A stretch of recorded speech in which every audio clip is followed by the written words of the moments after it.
Then we'll get to the stages of development. So let's look at lambs and kids. Let's have 1 year. And we know that. This is our little babies. The yearling, between 1 or 2 years, and it doesn't have to have a kid or anything yet. Yearling. The adult male and the adult female, we're talking about we have on your farm as your breeding animals. Right? We're cool. And we'll talk about finishing, but let us not go there yet.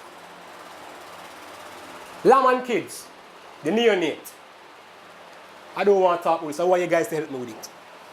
I want to get the feel from farmers. You have your kid and you have your lamb, what is important? When a kid or lamb is born, tell me what is... And tell me why. It's not developed. Antibodies. The passive immunity, right? So what you're saying that about 10 to 20% of the animal body weight should... 10% of the animal body weight should get colostrum. So if a 20-pound lamb, you get a half gallon, you get a quarter or a half gallon of milk divided into 4 or to 6 feeding daily. And you know why we feed them, we break them up. You can look at the animals. You ever see a mother feeding a kid the whole entire day? No. They come, they suck, she push them off, she walk a little bit, and she come back, and they suck again. So we're following their natural way of life. How we get the results? A lot of people always ask me, I wonder what they put up, how we get that? Just remember 8.35, the density of water. That is the factor that you use. When you calculate your weight, you times it by 8.35 to find out how much gallons of water, how much gallons of milk you must use. More technical people, like young vets, they might look for the density of milk, but I use water. Milk replacers, who have milk replacers in their island? No milk replacers? So in a case you can't get colostrum, you can use milk replacer. Or you can use whey protein. You can probably buy from a health food store, which I need, whey protein.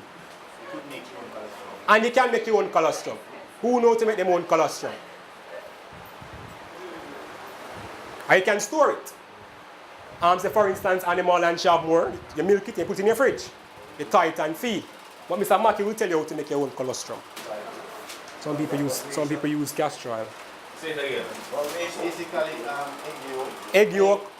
Egg. Do you mix the whole egg? Egg and Glucose. And your castor oil. Right. Some people even put a little antibiotic. Yeah, that was a question about the homemade colostrum. Right? How effective is it actually? Because one of the reasons for them getting colostrum in the first place is passive immunity. I mean, antibodies from the mother pass to the kid or the lab. What kind of antibodies you could create in that? I don't know. That's a good question. They cannot. It's my impression, so I would like to know why.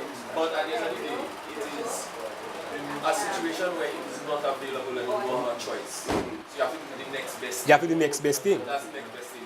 Make your own. And some of the antibiotics is to help guard against any primary infections, which is what the antibodies would have done in the first place. But you can't. You can't mimic antibodies. You could actually freeze colostrum. During the kidding season, you could extract colostrum. Freeze it. Like a better option? Yeah, that's the better option.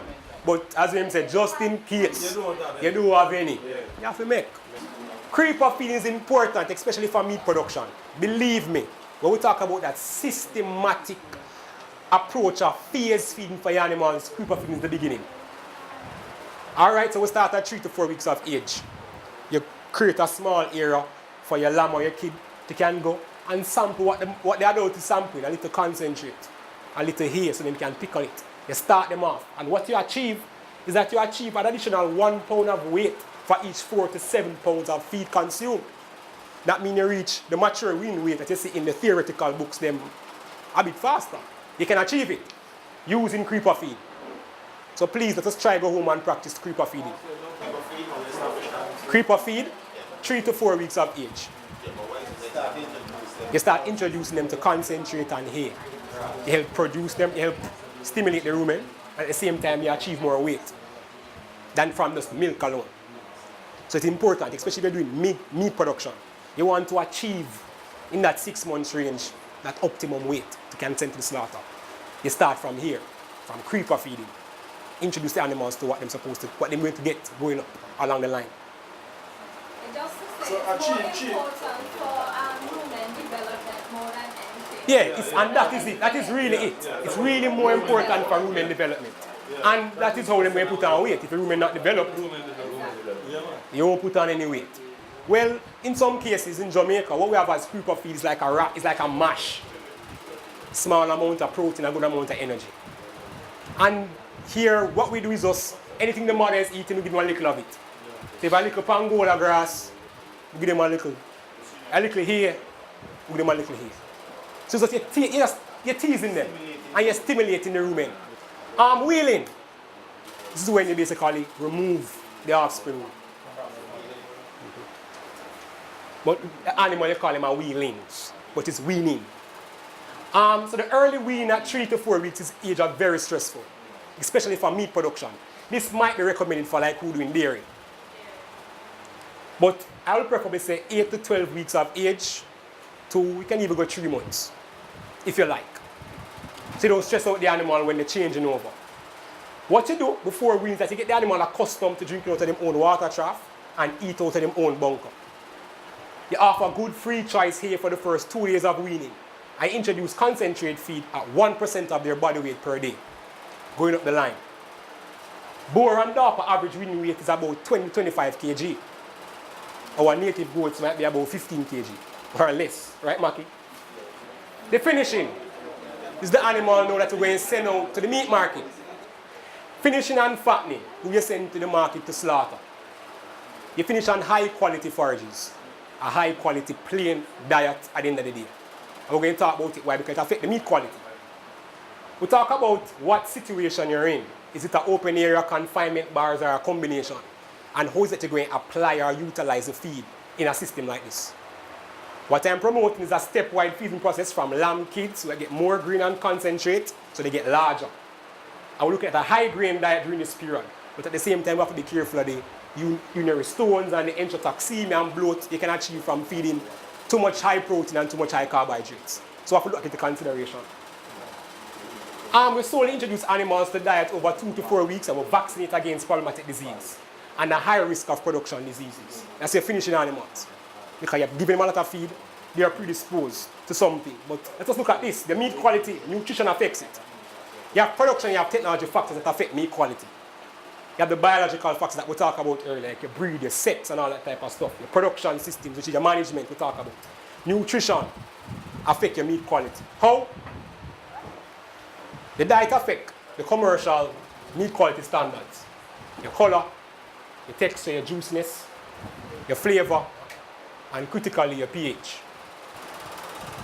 In general, concentrate or energetic diets normally produce rapid more gains and a fatter carcass. So in this case, you have less problems with pH, because that's what will help people come in and test, your pH level, to know if you can go to the market or not. Protein might not affect, it has very little effect on the quality of the meat. Right? But balance can achieve a percentage of good muscling and a normal fat cover. Because you want the animal to get too fatty. You don't want to destroy your marbling score.